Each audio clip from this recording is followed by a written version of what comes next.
Bismillahirrahmanirrahim.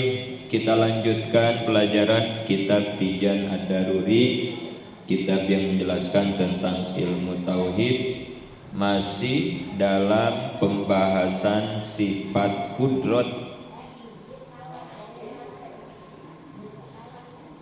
Itu dilihat, dilanjutkan lagi ya. Di HP itu dikirim ke Terod, dikirim ke grup. Kita masih dalam pembahasan sifat kudrat ta'aluk marotib yang 8 ya. Ta'aluk marotib sifat kudrat. Kudrat artinya apa?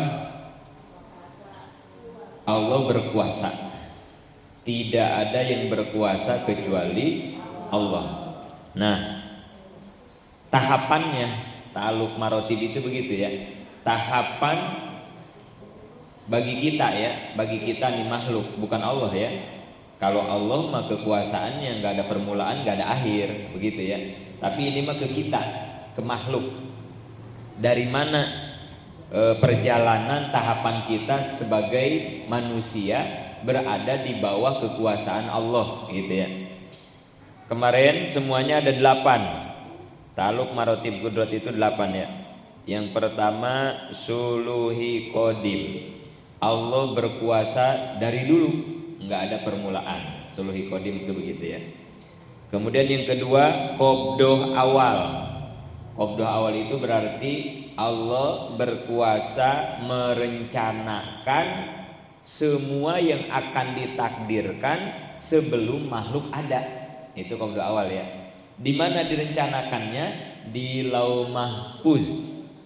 Jadi semua yang akan menimpa kepada kita itu semua sudah tertulis rapih di Lauh Mahfuz. Bahkan apa yang akan terjadi besok, sampai kita meninggal dunia, sampai kita nanti ke surga apa ke neraka, itu semua udah ditulis rapih di Lauh Mahfuz ya. Maka kita hidup ini sebetulnya hanya menjalankan alur cerita skenario Tuhan, gitu ya. Jadi kita mah hidup cuma ngejalanin skenario Tuhan doang, gitu. Maka kalau kita meyakini itu, ya sudah. Hirup mah teu kudu loba mikirnya. Da geus rapih ieu ku Allah geus disusun seperti artis yang syuting. Gak usah mikirin besok saya perannya apa ya, gak usah mikirin begitu, kan udah ada tulisannya semua gitu ya, tinggal dibaca, tinggal diperanin gitu doang.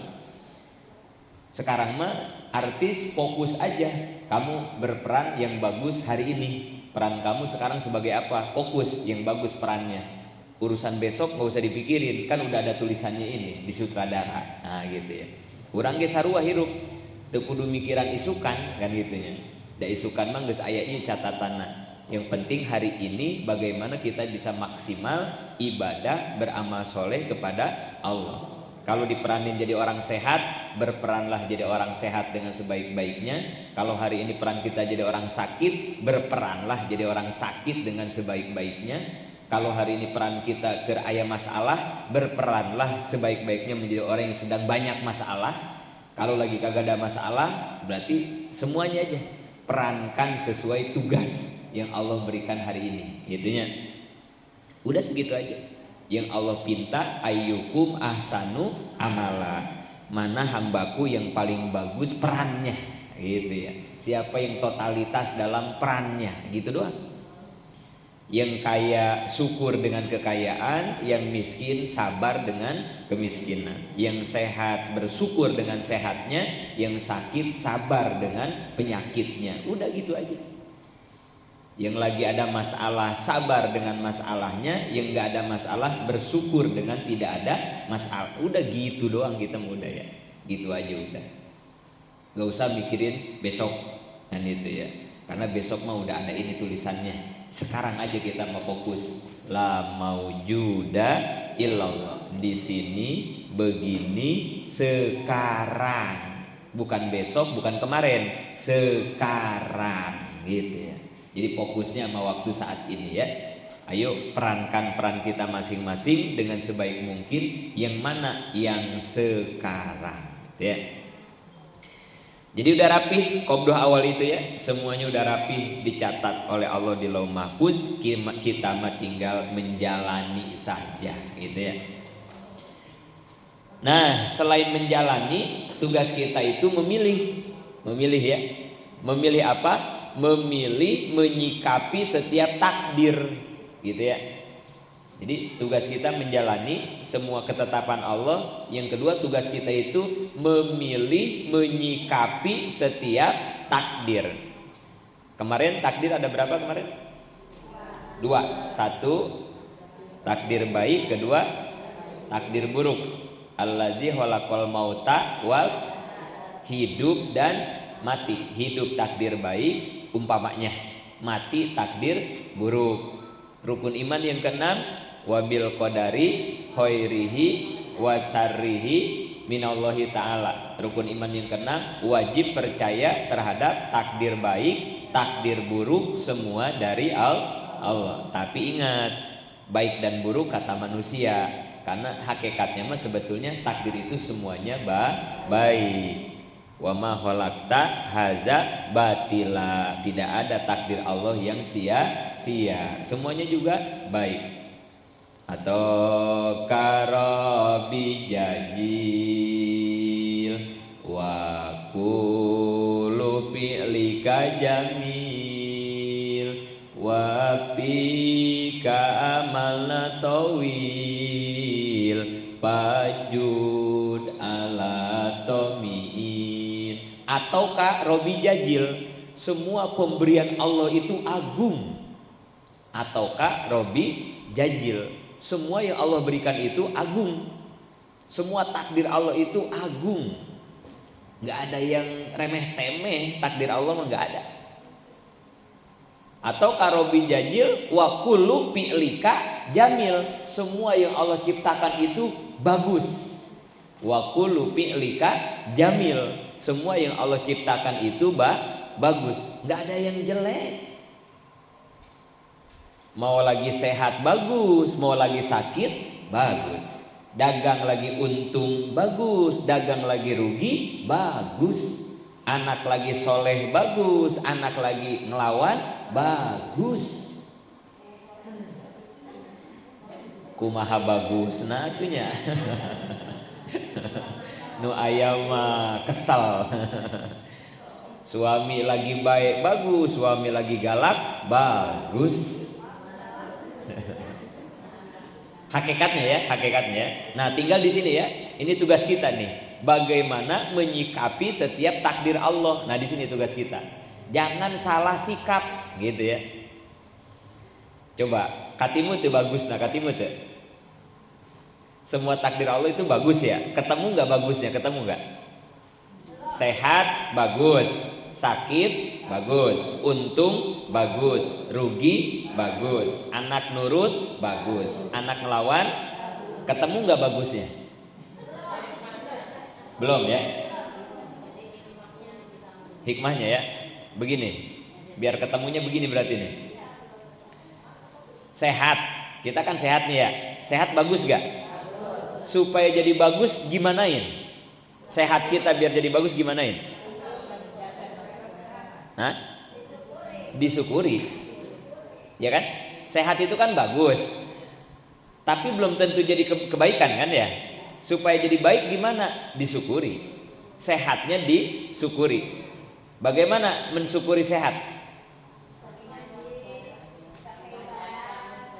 Ah, itu ininya, itu mah dampaknya ya. Itu mah tindak lanjutnya gitu ya. Dipakai ngaji, dipakai sholat, ya itu tindak lanjutnya ya.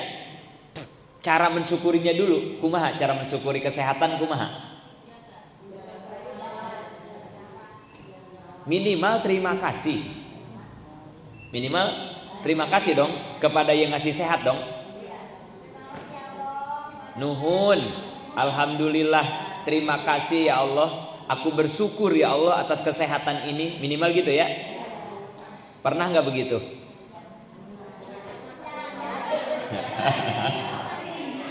Ya iya, kita di situnya aja udah jarang-jarang ya. Ibu-ibu sehat nggak sekarang? Udah terima kasih ke Allah udah belum? Iraha.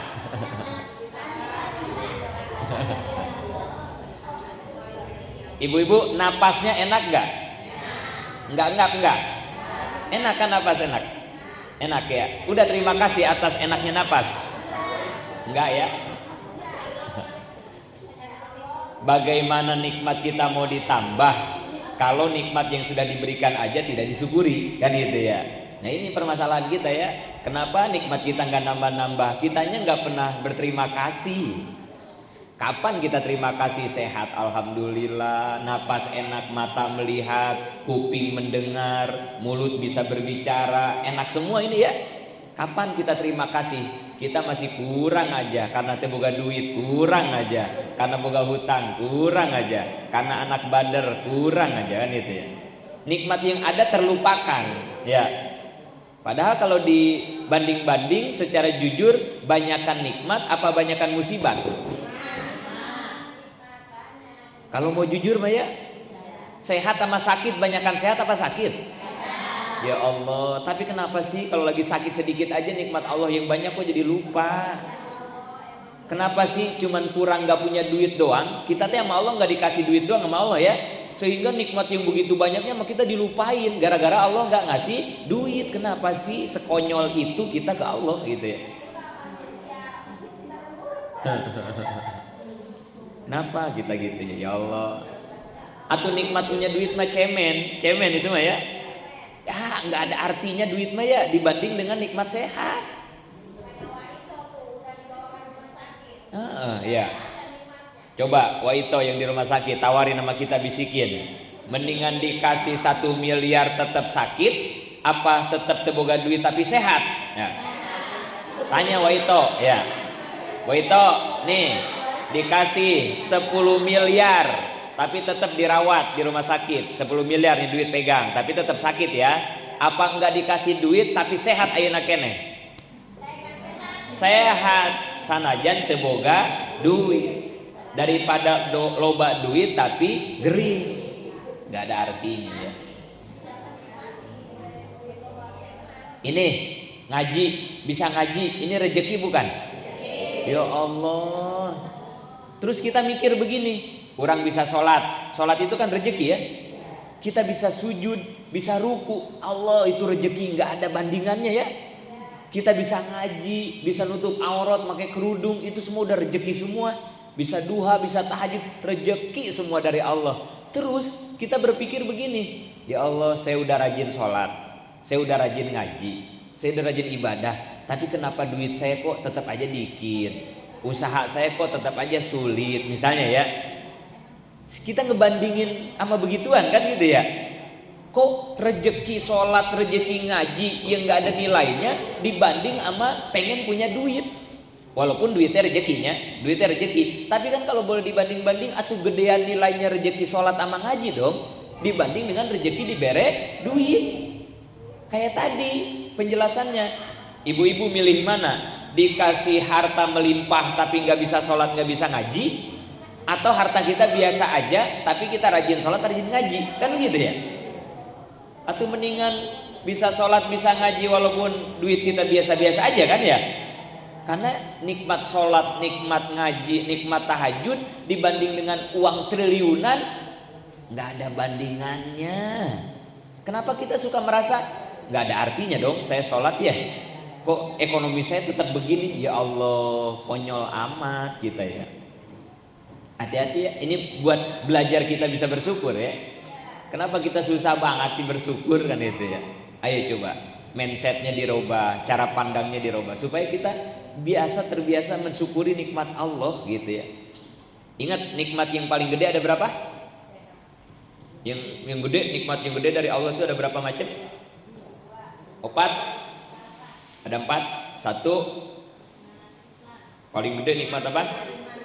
Iman paling gede iman Islam. 2 hidup. Ibu-ibu hirup kene apa geus paeh? Nikmat tuh hirup. Oh, itu yang di kuburan, apa yang dia pinta hari ini? Hayang hirup, hayang balik deui. Di Quran begitu ya. Orang yang udah meninggal dunia permintaannya cuma satu, pengen dihidupkan Mintanya lama apa sebentar?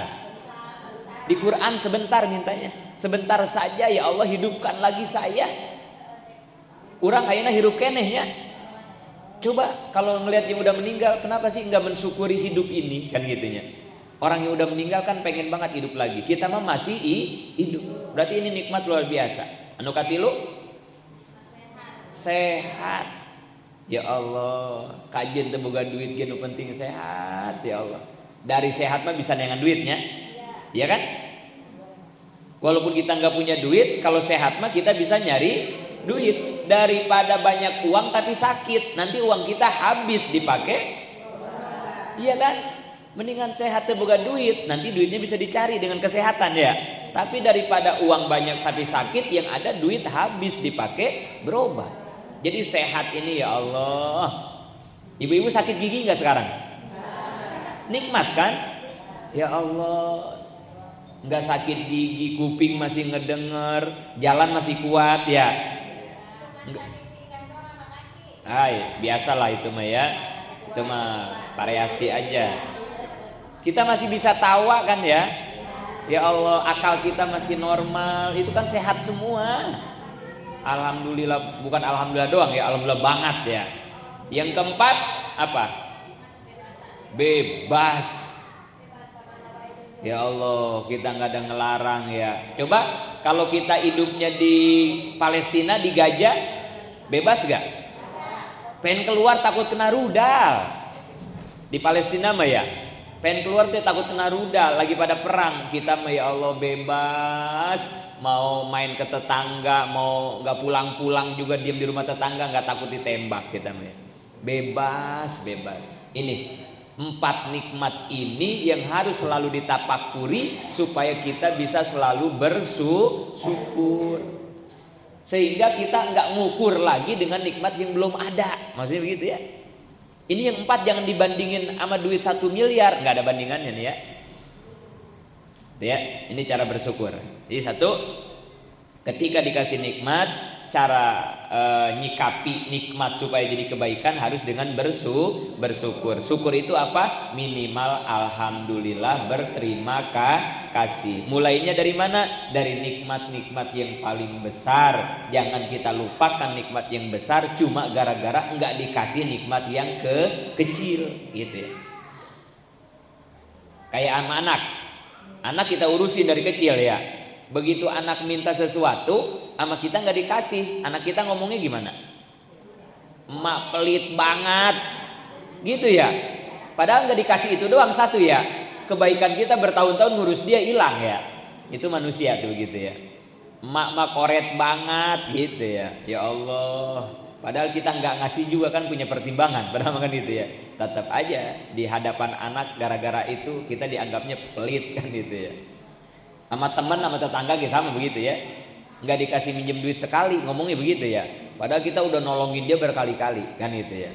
Maka itu cara melihat manusia itu kan pasti punya kelebihan, punya kekurangan. Tapi untuk apa kita melihat kekurangan orang? Capek. Mendingan lihat jasa-jasanya, lihat kebaikannya kepada kita, supaya kita tetap menjaga silaturahmi baik dengan siapapun. Jangan suka ingat-ingat keburukannya. Dan manusia mah semuanya juga pasti punya keburukan, kesalahan kan itu. Lupain aja udah. Karena sejahat-jahatnya orang pasti punya kebaikannya kok kan gitu. Dan lebih enak ingat-ingat kebaikannya ya. Jangan lupa ya, setiap mau tidur dan bangun tidur yang sudah Mayajid kasih tahu ya. Mau tidur bersyukur dulu ya, bersyukur yang 4 tadi. Bangun tidur juga langsung ya, langsung. Jadi bangun, duduk, tarik napas, keluarin dari mulut. Alhamdulillah, terima kasih ya Allah, Engkau masih beri saya hidup, beriman, sehat gitu ya. Terus tarik lagi, alhamdulillah, saya masih mendengar, saya masih melihat. Itu semua dibaca sama kita ya, supaya kita pandai menjadi orang yang bersyukur gitu ya. Ditambah kemarin omongan-omongan positif ya, mau tidur dan bangun tidur, biasain begitu ya. Pokoknya yakin besok utang saya lunas. Nah, gitu. Mau tidur tuh begitu ya. yakin besok utang saya lunas, udah gitu. Bangun tidur ya sama, yakin ya Allah hari ini hutang saya pasti Engkau lunaskan. Nah, gitu. Pokoknya masalah saya besok beres. Nah gitu ya. Bangun tidur dan mau tidur. Jadi bersyukur dan selalu positif thinking, husnuzon kepada Allah, berbaik sangka kepada Allah. Biasain begitu ya. Karena kita juga nggak berani kan ngomong besok mau ketabrak mobil, nggak berani gitu juga ya. Karena takut terjadi. Nah, tinggal kita ganti yang negatif menjadi ucapan yang positif gitu. Dan ilmunya mah ke situ gitu ya. Kedua, kalau sehat bisa menjadi kebaikan dengan bersyukur, nikmat bisa menjadi kebaikan dengan bersyukur, lalu sakit apakah bisa menjadi kebaikan? Bagaimana cara membuat sakit menjadi kebaikan buat diri kita? Maka sikapi dengan nah, kan begitu ya. Ini bukti bahwa semua pemberian Allah itu agung, semua pemberian Allah itu baik. Atau karobi jajil wa kullu fi'lika jamil. Sakit aja sakit ya. Itu kan kata kita mah nggak enak banget ya. Tapi kalau kita tepat, cerdas, pintar menyikapi sakit, sakit itu malah jadi kebaikan. Caranya gimana? Sabar menerima sakit. Ya Allah, itu pahalanya nggak bisa dihitung ya, pahala sakit itu ya. Kalau sabar ya. Apa salah satu pahala sakit? Dosa-dosa kita dihapus. Kalau sabar ya. Ya artinya ya kita mengambil hikmah dari sakit ya. Sakit itu kan sebuah keburukan. Nah, secara lahiriahnya kan gak enak ya. Tapi kalau kita sabar, dari sakit melahirkan kebaikan. Apa kebaikannya? Dosa kita dihapus. Kan kalau kita ngandelin taubat mah gak bisa-bisa kita taubat kan ya. Ngandelin dengan istighfar kita kan harus diistighfarin lagi kita makan begitu ya. Bahkan istighfar kita mah dipakai ngehujat orang kan gitu ya. Astagfirullah kan gitu ya. Buat orang, istighfarnya ke orang kita mah ya. Padahal istighfar itu buat diri kita kan ya. Tapi kita mah kadang dipakainya buat orang kan ya. Astagfirullah gitu kan ya. Itulah istighfar kita yang harus diistighfarin kan itu ya. Jadi ngandelin taubat mah susah ya. Sedangkan dosa dan maksiat setiap saat bertambah. Terus taubatnya kita kagak bisa-bisa. Allah sayang, dikasih alternatif lain sama Allah. Nih, gua bersihin dosa lu ya, pakai cara gua kata Allah. Apa cara Allah? Dikasih sakit. Masa kita nggak mau sih mau dihapus dosa dengan cara sakit? Kan gitu ya. Caranya gimana supaya sakit bisa ngapus dosa? Sabar. Jangan ngegerutu kalau lagi sakit. Jangan aduh-aduhan. Jangan bilang kagak kuat. Jangan marah-marah mulu. Jangan ayo aja ngeluh. Nggak jadi kebaikan kalau begitu mah ya. Sabar. Bahkan kalau bisa mah kayak guru-guru kita ya, Wajengan kan sebelum meninggal punya penyakitnya prostat. Guru kita itu ya. Prostat itu kan kayak ada batu ya di jalur kencing. Itu setiap buang air kecil kan sakit banget ya prostat mah. Bahkan bisa keluar darah ya, saking sakitnya karena ada batu. Itu Wajengan kata Kang Haji Injang, kalau lagi kencing itu nahan sakit sambil megang tangan Kang Haji Injang, apa yang keluar dari mulutnya? Nikmat Gusti Nuhun gitu. Kalau kita makan aduh nyeri gitu ya. Kita kan gitu ya. Guru kita nggak nyontohin begitu. Kenapa? Ingat, omongan adalah Kalau kita bilang nyeri, nyeri. Kalau bilang kagak kuat, pasti nggak kuat. Tapi kalau kita bilang nikmat, kesakit itu akan Allah buang pelan-pelan. Kalau kita bilangnya nikmat. Sakit gigi, nikmat banget ya Allah, terima kasih. Reda, sakitnya itu reda. Buktiin. Reda kalau omongannya kayak tadi. Tapi kalau gini, sakit banget. Sakit udah tambah sakit itu mah. Tambah nyeri. Karena omongan doa. Hati-hati dalam bicara, ya. Gitu ya. Selain itu, kalau kita bilangnya begitu, kan kita tidak termasuk orang yang Arab. Berarti kita sabar dong nerima penyakit dari Allah. Ya. Hilang dosa kita dengan sakit. Yang kedua, Allah angkat derajat kita dengan sakit. Salah satu Allah angkat derajat manusia itu dengan dikasih penyakit. Nabi Ayub naik derajatnya setelah diuji, salah satunya dengan ujian sakit. Pokoknya orang yang lagi sakit malah lagi diangkat derajatnya aja. Nu penting sakitnya sabar gitu ya. Yang penting sakitnya dia sabar ya. Gitu ya.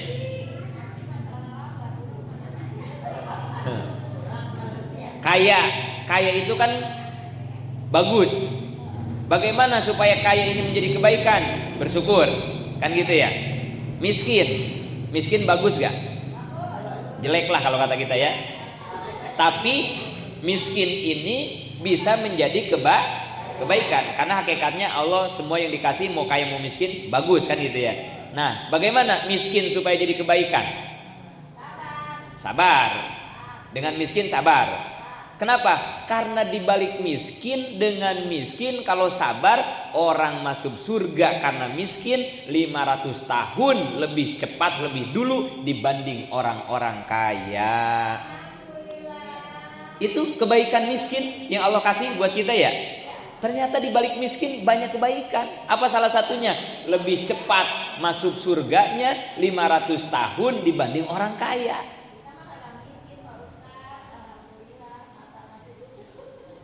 Iya, maksudnya mau kaya mau miskin terserah, dua-duanya kebaikan. Cuman ini cara menggali kebaikan di setiap takdir Tuhan, masih gitu ya. Kaya baik kalau disyukuri. Nah miskin apa baiknya? Kata kita kan begitu ya. Nah salah satunya itu di hadis. Ternyata orang miskin ke surganya 500 tahun lebih cepat dibanding orang kaya. Iya, orang kaya makan dihisapnya lama. Orang miskin mah apa yang dihisap ya, tebugana naon geus lah gitunya.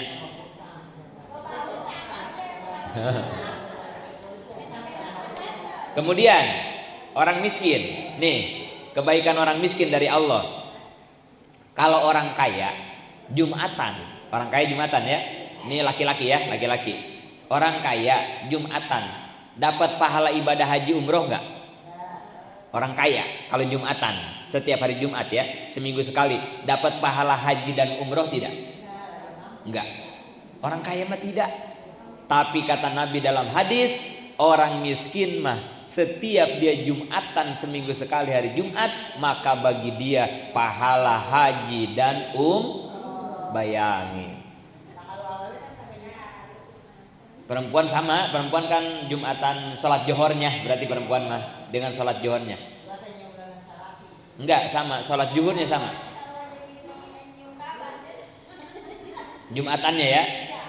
Kan kalau tadi ayyukum ahsanu amala ya. Allazi khalaqal mauta wal hayata liyabluwakum ayyukum ahsanu amala. Kan kalau Allah menilai ibadah kita karena kuantitas, karena jumlah, kita syirik dong sama yang kaya. Kemarin saya contohin, ada orang kaya kemarin Idul Adha korbannya 50 sapi. Kan itu ya. Kita syirik dong ke Tuhan. Kok saya dijadiin orang miskin? Jadi saya nggak bisa korban dong. Jadi amal saya lebih sedikit dong. Ternyata kan Allah menilainya nggak begitu ya.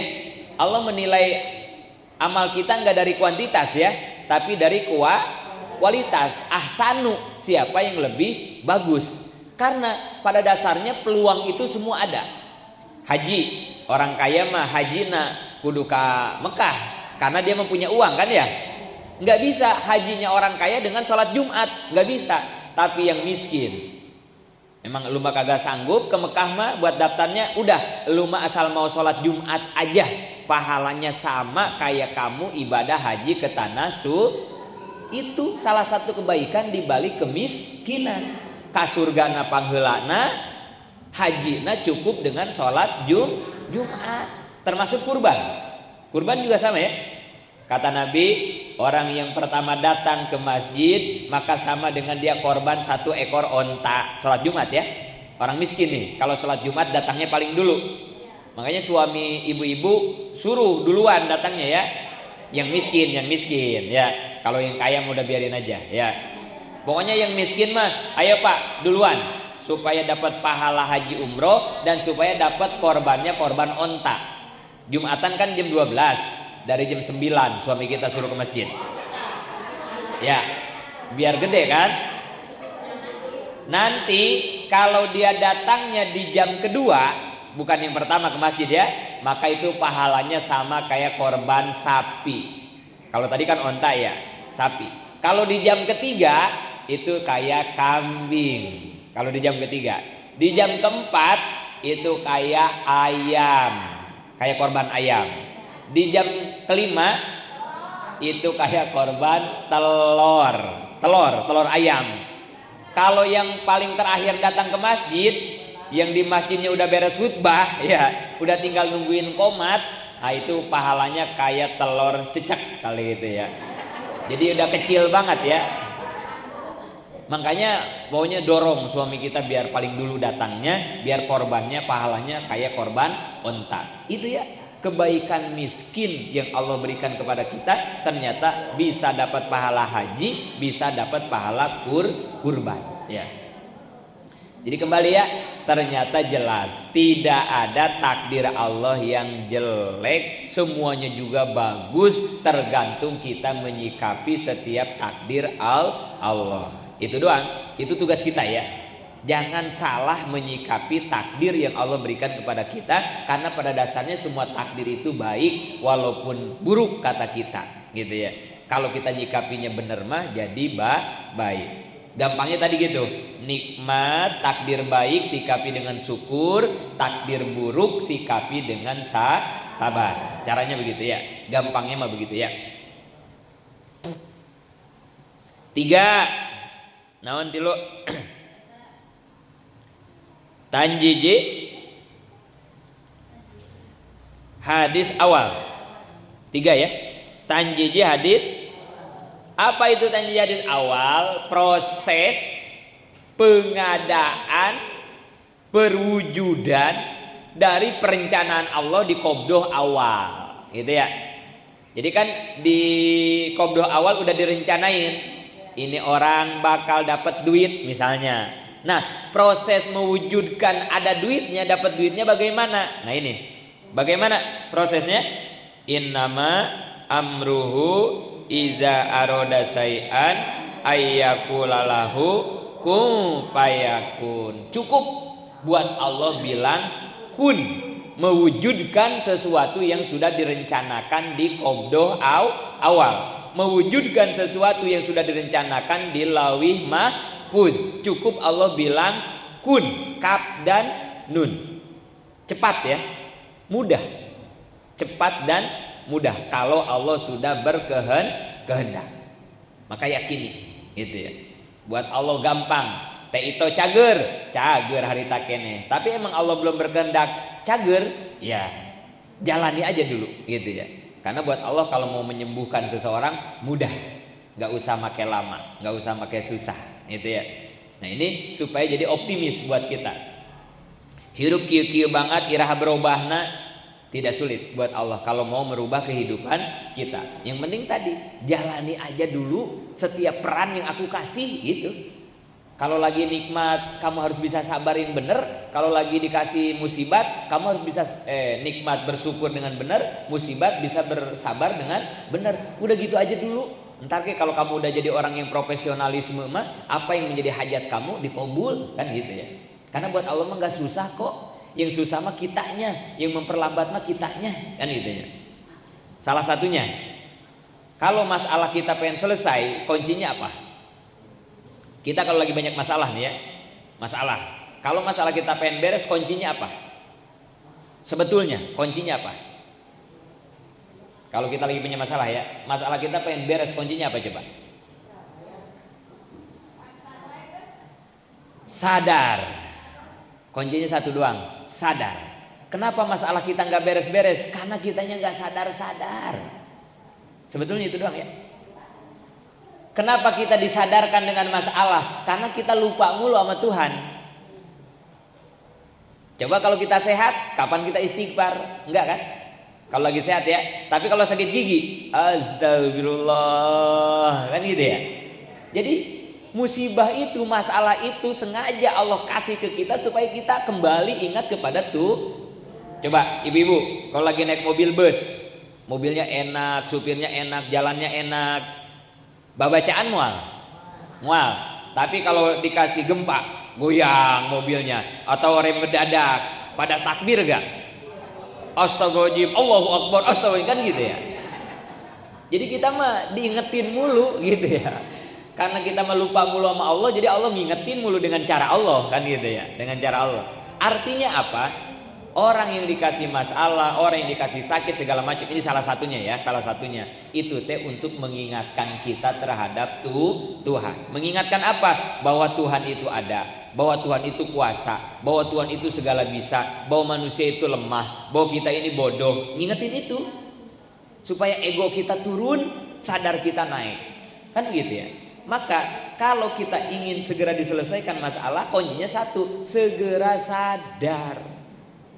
Kan ada orang yang dikasih masalah malah amuk-amukan. Ini gara-gara kamu sih, ini itu nggak bakal beres-beres masalah begitu mah. Sama Allah ditambah lagi. Coba kalau begini mah, ya Allah, saya nerima, saya salah, saya sadar ini emang salah saya, ya Allah, saya nerima ya Allah. Begitu aja, hatinya diklikin begitu, nggak lama masalah kita langsung diselesaikan. Karena yang Allah inginkan dari setiap masalah adalah lu balik sama gua, gitu doang. Kayak orang yang umroh, orang yang haji, kan suka ada yang keder pulang ke hotel. Ya, ada yang suka keder pulang ke hotel. Gara-garanya apa? Biasanya sombong. Ayo mak, mau bareng nggak ke masjidnya? Nggak, mama udah tahu jalan. Nah, kan biasanya begitu ya, sombong.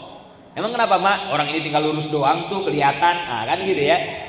Bener, dia jalan sendiri nyampe ke masjid. Begitu pulang ke hotel kagak nyampe-nyampe. Gak nyampe-nyampe kan? Ada yang seminggu keder gak nyampe-nyampe ke hotel. Padahal dekat banget, padahal lurus banget. Kenapa dia akhirnya nyampe ke hotel? Dia baru sadar udah seminggu. Ya Allah, kemarin saya sombong, ya Allah, saya sadar. Nah, udah sadar begitu mah langsung dibuka sama Allah tuh hotel, gitu. Kan di Mekah mah begitu kan ya? Asal kita ditegur sama Allah, kuncinya satu, sadar, langsung. Tiba-tiba pada gatal badan. Ada yang begitu di Mekah tuh ya. Pada gatal badan. Buru-buru aja sadar. Pernah ngelakuin dosa apa di Indonesia? Di rumah. Kalau sadar sembuh langsung. Tapi kalau kagak sadar malah ngomelin bini, ngomelin anak, lu sih nggak bawa salep bapak, udah itu mah nggak sembuh itu mah gatalnya ya. Tapi kalau sadar mah langsung. Mau makan, banyak ya jamaah haji umroh ya, mau makan nasinya basi mulu. Padahal prasmanannya itu sama jamaah yang lain. Jamaah yang lain makan nikmat, tapi giliran dia basi mulu. Sadar aja buru-buru, punya dosa apa di rumah? Oh iya, saya pelit sama tetangga. Oh iya, waktu itu saya makan enak, saya umpetin di lemari, anak gak dikasih, laki gak dikasih. Oh iya, gitu aja. Ntar kalau udah ingat sama dosa mah langsung sama Allah dihilangin tegurannya. Itu bukan di tanah suci aja, sama di kita juga di sini. Yang punya masalah segera sadar. Dengan sadar itulah maka Allah akan segera mencabut semua masalah kita, mau besar mau kecil. Sadar akan apa? Kesalahan diri, kelemahan diri, ketidakmampuan diri, kebodohan diri, dan banyak-banyak lagi aja deh ya. Supaya apa kita sadar? Supaya hidup kita selalu bersandar kepada Tuhan. Karena kan banyak orang yang hidup bersandar ke makhluk, kan banyak juga ya. Nah, itu nggak bakalan sembuh kalau begitu.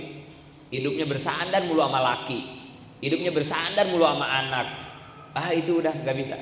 Hidupnya bersandar mulu sama gajian, nggak bisa itu. Orang yang kayak begitu itu kena teguran mulu nantinya ya.